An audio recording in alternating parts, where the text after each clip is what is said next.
So, remote key, it's keyless go again. This one in particular, whoever's been in it before me, has a stranger, or I think strange driving position, and when the steering wheel was up, the start stop button was actually behind, you just see there, was behind the indicator, which had me foxed for a couple of seconds. But just get that on and we'll go. So first thing I'm seeing is a 5-speed gearbox. The car is a 2018 Mazda2 1.5 90 PS Black Plus Edition. The on-the-road price of this car, £15,795, and the colour is dynamic blue mica. Very, very nice colour. Black cloth. It does have the sat-nav there, and I'll put the spec in the description. But I'll take you for a ride in it now. I'm going to have to get more comfortable than this, I'm afraid, though. And it's a manually adjustable seat.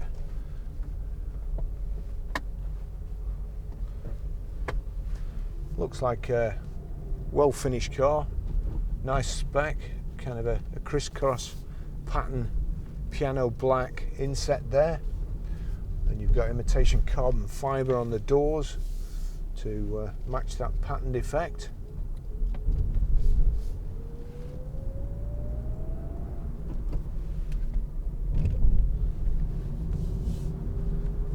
There's climate control, CD radio. You have, oops, a USB there. SD card and auxiliary in will be there. Also the nav controls here underneath my jacket. Been a bit of a rush today. There's so many cars here, so many nice cars to drive, and so many I've never driven before. So I have tried to get one of each, and a kind of a sort of broad spectrum of the Mazda cars. Been impressed with everyone I've driven so far. As I've said before, being a road tester, everybody thinks of Jeremy Clarkson and moaning about everything and finding fault with everything. Cars these days, and especially when you do a job like mine where you drive a different car every day, you tend to adapt to the car rather than putting the seat and the steering wheel and everything in a comfortable position for yourself. You tend to jump in it and you don't notice whether the pedals are slightly offline or the steering wheel's at an angle, because you're just used to it. You're just used to making the best of things. However, I would say in the age of computer design, it must be very, very difficult to make a bad car these days, I would say.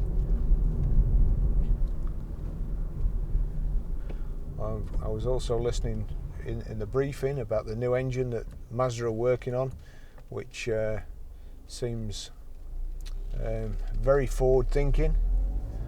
It ignites the fuel in a similar way to diesel, so compression works as well as a spark plug. That's compression working to ignite it, not just to compress the mixture, as has happened right from the first petrol engine, I would say. Is he going to let me go across? He is. He's being very nice. I don't know what this chap's doing.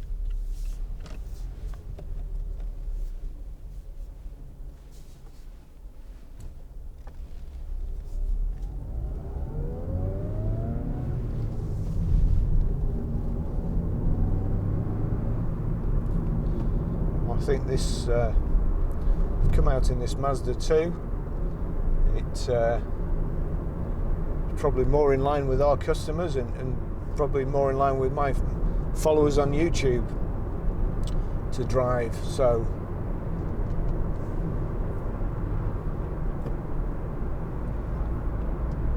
I'm surprised it's a 5-speed gearbox, but how many times will you need to be in 6? There's no front central armrest, which I'm used to, and I'm not sat far enough back from where I like to be. That's a little bit better.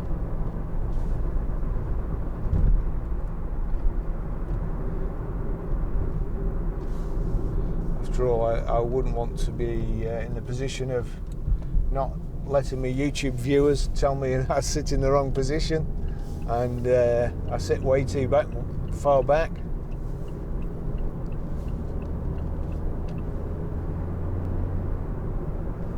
Nice little car, great drive, nice and comfortable. We've got electric door mirrors there. I'm doing it like I do at the road test on our cars, checking everything's working. But I'm pretty sure this brand new Mazda, everything will be working. It's only done 1,100 miles from new, this.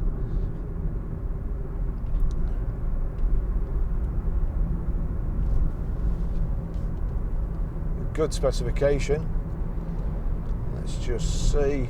Switch mode on there. Cruise. It's coming on at the top there. That's limit. That's cruise. So set there. So that's set it at 43 miles per hour. I can increase the speed by clicking up there. That's us accelerating. Not too fast. We're going uphill and we're also in fifth.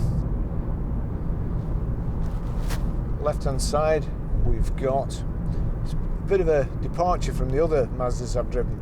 The rev counter is digital on the left hand side and in a small aperture. Then in the center you've got the speedometer, and then on the right hand side, cruise control, outside temperature, fuel economy and fuel gauge.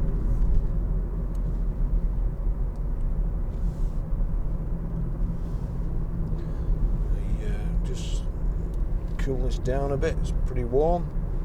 All nice switches. I hate touchscreen switches. I like big switches that even when you're going up a bumpy road you can grab hold of, turn, and you can feel them click, so you know you've selected what you want without having to take your eyes off the road, particularly on roads like this where it's all bends. Take your eyes off for a second and the next minute you've hit somebody. So I don't think touch screens where you're going up and down like so on and switching it on and off and selecting the wrong one, I don't think they're a good idea in a car personally. I'm sure plenty of people will disagree. You can't beat switches that click. A very nice car. You can feel the road through the steering wheel and the tyres. But it's not too intrusive. There's the kite that was flying around before.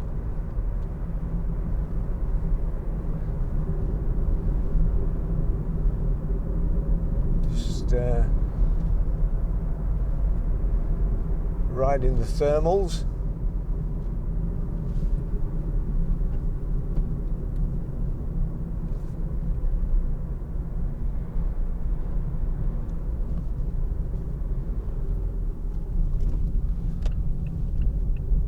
Go left here to Little Ribston and turn round up here.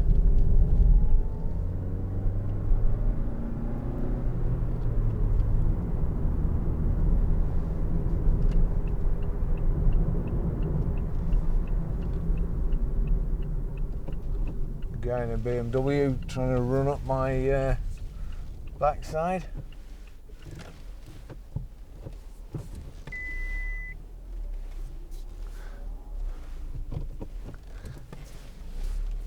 Seem to want to overtake me by going through me rather than round. Out of all the colours I've seen here at the Mazda launch today, this blue is probably my favourite.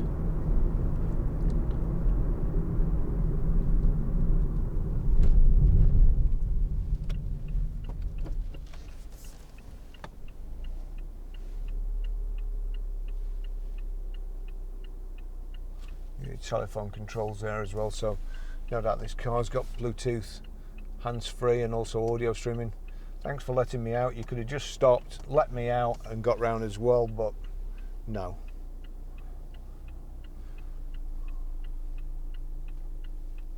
And you, if you'd have indicated way back, I could have pulled out.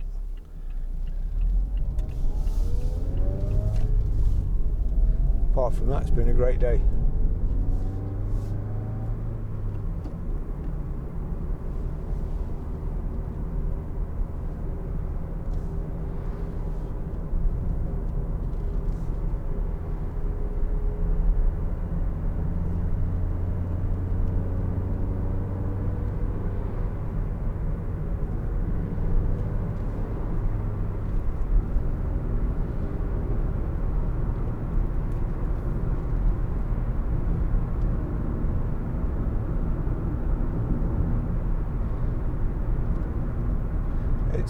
It's quite funny really, because somebody covered the badges up and set you in, or blindfolded you and brought you in. These days you'd probably never know what model you're in. Everything's looking pretty much the same. It's almost like the screens there are made by the same people, and I'm sure they probably are. And people sharing chassis these days, Euro chassis.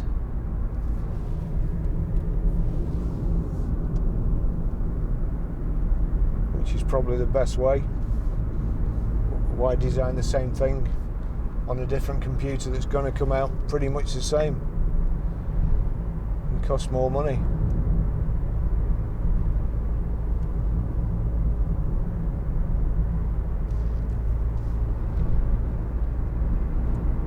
Doing 50 and fifth, it's very low geared. Put my foot on the accelerator and nothing's happening. Just check I haven't got the limiter on, which I haven't, but I'll knock that off just in case. No, nothing's happening. It's going uphill there.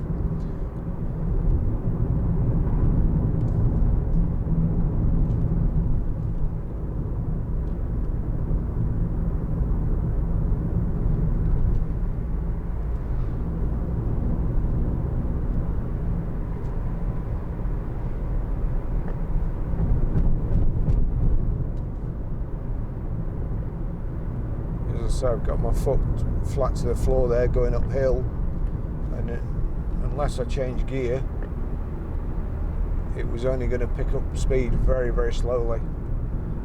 Very, very long legs on that fifth gear.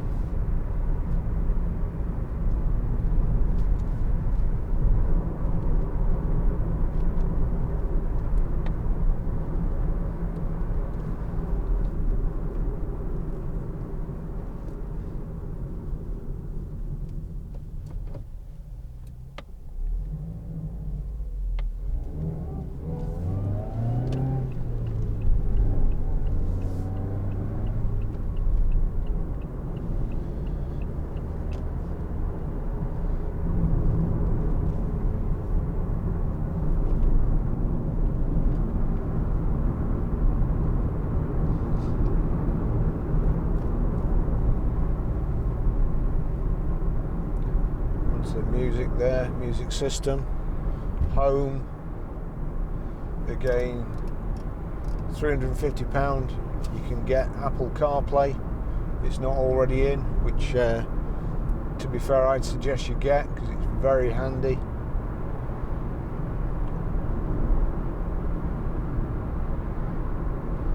I recently supplied a Corsa to somebody, and that's got the Android version. It is, off the top of my head, it escapes me what it actually is. That's the lady who blocked me before. She's trying to do it again. Yeah, the Android version, not the Apple CarPlay, and you can buy an app for sat-nav, and it's I think it's £80 odd a year. And I tried it as a free trial, and it's not that, what was it, something light I think it was called, it really wasn't that good. It's certainly nowhere near as good as your iPhone sat nav, so, which is updated all the time. So I would say that £350 for that is money well spent.